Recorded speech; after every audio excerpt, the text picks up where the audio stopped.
Hello everyone, welcome back to the channel, welcome back to Amrita's daily dose. তোমরা সবাই কেমন আছো? আশা করছি সবাই ভালো আছো, সুস্থ আছো, আমরাও খুব ভালো আছি। তবে আজকে অনেক অনেক অনেক দেরি করে করলাম ব্লগটাকে শুরু। ভেবেছিলাম করবো না আজকে, ব্লগ স্কিপ করবো, বাট একটা দিনও ব্লগ না করে আমারও ভালো লাগে না। তো আজকের ভিডিওটা একটু অন্যরকম হতে চলেছে। ডেইলি তো তোমাদের যা যা করি সবকিছুই দেখাই, আজকে তবে সেগুলো দেখাচ্ছি না। আজকে শুধু তোমাদের সাথে শেয়ার করবো একটি রেসিপি, যেটা তোমরা অলরেডি ক্যাপশনে দেখে নিয়েছো কি শেয়ার করতে যাচ্ছি। তো আজকে হট করে আমি ভাবছি বিকাল থেকে চিকেন বিরিয়ানি খেতে ইচ্ছা করছে, বা বিরিয়ানি খেতে ইচ্ছে করছে। তো ডিমের কথা বলেছিলাম, বর বললো না, বিরিয়ানি যদি খাবো চিকেনই খাবো। তো ম্যারিনেশন তো আমি সন্ধ্যাবেলা যদি করি, দেন 3-4 ঘন্টা পর বিরিয়ানিটা ভালো হয় আর কি, ম্যারিনেশনটা ভালো হলে। বাট কোনো উপায় নেই, হট করেই প্ল্যান হয়েছে। তো 1 ঘন্টা আপাতত আমি রাখবো, ম্যারিনেশন আমি করিনি। তো আজকে তোমাদেরকে শুরুর থেকে দেখাবো কিভাবে আমি বানাই বিরিয়ানি। সবাই তো জানে, সবাই বাড়িতে আজকাল বানাই, প্লাস ইউটিউবেও অ্যাভেলেবেল আছে ভিডিও, কিন্তু আমি কিভাবে বানাই সেটাই কিভাবে বানাই সেটাই তোমার সাথে শেয়ার করব। তো চলো বিরিয়ানি বানানো স্টার্ট করা যাক। তো বিরিয়ানি বানানোর জন্য কি কি উপকরণ লাগবে একবার সেগুলো তোমাদেরকে দেখিয়ে দিচ্ছি। তো ফার্স্টে আলু কেটে নিলাম, আর বিরিয়ানিতে আলু ছাড়া বাঙালিদের চলবে না জানোই। তো একটু বড় সাইজের বেশি করে আলু নিয়ে নিয়েছি। 3টে ডিম নিলাম, দুজনে খাবো তাই 3টে ডিম নিলাম। দেন বেরেস্তা বানাবো, প্লাস মাংসের জন্য লাগবে। তো একসাথে পুরো পেঁয়াজ আমি কেটে রেডি করলাম। এবার বানাবো আমি বেরেস্তা। আর তার আগে দেখাই কি কি লাগবে। এখানে 600 গ্রাম মাংস নিয়েছি। মাংস উপর দিকে ছোট পিসগুলো রেখেছি, নিচে কিন্তু বেশ বড় বড় পিস আছে। এটা আদা, লঙ্কা, রসুন বাটা, এটা কিন্তু পাটাতেই বেটেছি আমি, রেডি করেছি মশলাটা। দেন আছে সানরাইজের বিরিয়ানি মশলা নিলাম এখানে, খুব ভালো সানরাইজের বিরিয়ানি মশলাটা। টক দই আছে, ঘি আছে, কেসর আছে, দুধ লাগবে, শুধু দুধটা নিতে হবে। আর আরেকটা জিনিস তোমাদের দেখাচ্ছি আমি, এই গরম মশলাটা দেখতে পাচ্ছ এখানে, এই প্যাকেটটা আমাদের এখানে গুয়াহাটিতে স্পেশালি পাওয়া যায়, বাইরে আমি জানি না। এটা আমাদের হোয়াইট পেপার, ব্ল্যাক পেপার, দেন জায়ফল, জাবিত্রী, স্টার, যা যা দরকার সবকিছু এটা আমাদের পাওয়া যায়। সো আমার বর প্রায় এটা আনে, তো এটা দিয়ে আমি একটা শাহি মশলা বানাই। এখন আমার কাছে নেই, তবে এটা দিয়েই আমি বানিয়ে ফেলবো, বা এটাই আমি চালের জন্য এটাই ব্যবহার করব। আর পেঁয়াজটাও রেডি এদিকে। তবে দেখাচ্ছি রাইসটা, ফরচুনের বাসমতি রাইস নিয়েছি। এখানে 700 গ্রাম আমি রাইস নিয়ে নিয়েছি, যেটা আমি অলরেডি ভিজিয়ে রেখেছি। আর একটু পরে করব, কারণ আমি ফার্স্টে চিকেনটাকে ম্যারিনেট করব, তারপর চিকেনটাকে অ্যাটলিস্ট আমি 1 ঘন্টার জন্য রাখবো, তারপর বিরিয়ানিটা বানানো স্টার্ট করবো।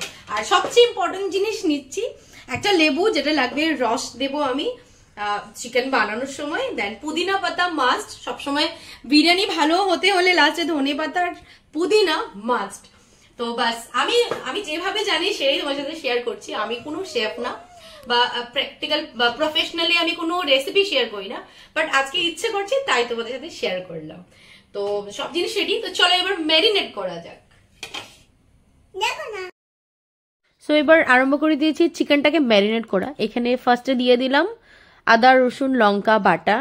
একটু বেশি করে দই দেবো, কারণ গ্রেভিটা পুরো দইয়েরই হবে, তো দইয়ের কোয়ান্টিটিটা আমি একটু বেশি দিচ্ছি। হলুদ গুঁড়ো, ধনে গুঁড়ো, জিরে গুঁড়ো, মশলা একটু বেশি দিচ্ছি কারণ আমার রাইসের কোয়ান্টিটি বেশি, তো মশলাটা একটু বেশিই লাগবে।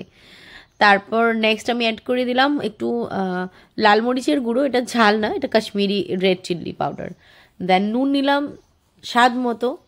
তারপর অ্যাড করে দিলাম ঘি কোয়ান্টিটি একটু বেশিই লাগবে, ঘি দিয়ে পুরো ম্যারিনেটটা হবে এখানে। তারপর বিরিয়ানি মশলা দিয়ে দিলাম, সামান্য লেবুর রস দিয়ে দিলাম। দেন আরেকটা জিনিস দেবো এখানে, ব্যারেস্তা দিব, যেটা আমি পরে, এখনো ভাজিনি, তার জন্য আমি পরে দেবো ব্যারেস্তাটা। আর এদিকে দিয়ে দিলাম কেওড়া ওয়াটার। চিকেনটাকে রেডি করে নিয়েছি, ম্যারিনেট করে নিয়েছি। অ্যাটলিস্ট 1 ঘন্টা আমি রাখবো এটাকে, তারপর বানাবো। ততক্ষণে রাইসটা বানিয়ে নিই। রাইসটা বানানো হয়ে গেলে দেন চিকেন বসিয়ে দেবো, ফট করে হয়ে যাবে। সো করবো এবার নেক্সট স্টেপ। তেল চাপিয়ে দিয়েছি, বেরেস্তা বানাবো, আলুগুলি ভাজবো, ডিমগুলি ভাজবো। আর সব গরম মশলা নিয়ে ভালো করে জলটাকে ফুটিয়ে এখানে চাল দিয়ে দেবো। আর অলমোস্ট 90%ই আমি কুক করবো রাইসটাকে। তবে জায়ফল জয়ত্রী যা যা দরকার সবকিছু কিন্তু এই জলেই আমি দিয়ে দিয়েছি ফ্লেভারের জন্য, আর বেশি করে। তো এদিকে আমার রাইস পুরো রেডি, মানে পুরো না 90% কুক করে আমি এখানে ঢেলে রেখেছি। এটার মধ্যেই স্টিমে দেবো, মানে ভাবছি এটার মধ্যেই দেবো। এদিকে প্যারিসটা অলমোস্ট রেডি, আর ডিম আর আলুটা ভেজে নিয়েছি। এখন বানাবো চিকেনটা বাস। আর এই চিকেনটার জন্য এটা পেঁয়াজটা, চিকেনটা বানিয়ে নিই, দেন স্টিমে বসিয়ে দেবো আমি।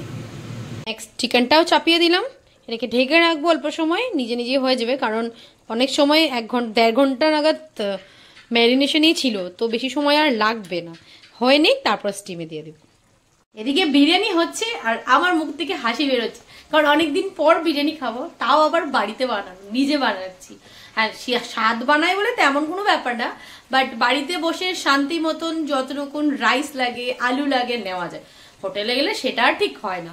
তো এবার চিকেনটা হোক, তারপরে স্টিমে বসিয়ে দেবো। চিকেন আমাদের অলরেডি ডান হয়েই গেছে, একটু ঝোল ঝোল রাখবো, না হলে চিকেন মানে বিরিয়ানিটা একটু ড্রাই হয়ে যাবে, তো একটু হালকা হালকা ঝোলই রাখবো। হয়েই গেছে। আর রাইসটাকে এখানে ঢেলে নিলাম, এটার মধ্যে বসাবো আমি স্টিমে, কারণ ড্যাগে বসাবো না, তাহলে চালগুলি মানে ভেঙে ভেঙে যাবে। এটার মধ্যে দানা দানা থাকে, তার জন্য এটার মধ্যে স্টিম করব। সো চিকেন হয়ে গেছে পুরো রেডি, দেখতেই পারছো পুরো উপর থেকে তেল আসছে না, দেখতেই লোভ লাগছে। তবে আমি অল্প রেখে দেব বিরিয়ানির সাথে। লাস্টে আমি রায়তা নেই বা কিছু, সরি আমার কাছে নেই, কিছু রায়তা বানাইনি অ্যাকচুয়ালি। তার জন্য ভাবছি এই চিকেনটাকে অল্প গ্রেভিটা রেখে দেবো, পরে দিয়ে যদি ড্রাই হয় বিরিয়ানি তো অ্যাড করতে পারবো। চলো এবার স্টিম করা যাক।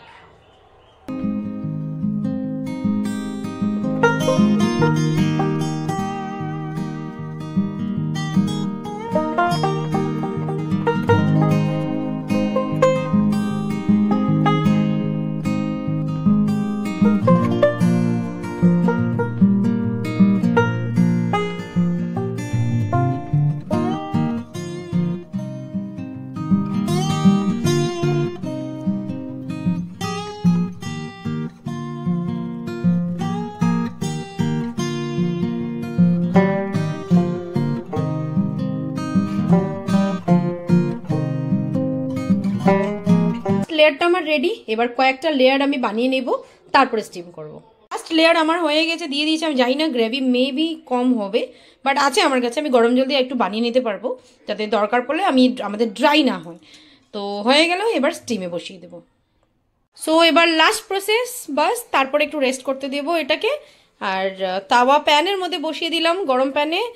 এটা 5 মিনিট রাখবো ফুল স্টিমে, 10 মিনিট রাখবো স্লোতে, মানে একদম স্লো করে 10 মিনিট। আর কেউ হাসবে না কিন্তু, এই দুটো রেখেছি ভারী হয়ে গেল, এখন আর ইচ্ছে করছে না আটা বা কিছু মানে নিতে আর কি। ফয়েল পেপার হলে ভালো হয়, ফয়েল পেপার দিয়েও বেশ ভালো হয়। আর পুরো ঢাকা আছে এটা কিন্তু, বাস। তো এবার হতে দিই। বিরিয়ানি পুরো রেডি, এবার আমাদের প্লেট রেডি করে নিলাম সব কিছু। তবে একটু রায়তাও করে নিলাম সাথে, রায়তাটা না থাকলে ভালো লাগে না। আর পুরোপুরি হয়ে গেছে, মেল্ট হয়ে গেছে ঘি। এবার পাতে ঢেলে দেবো, খাবো।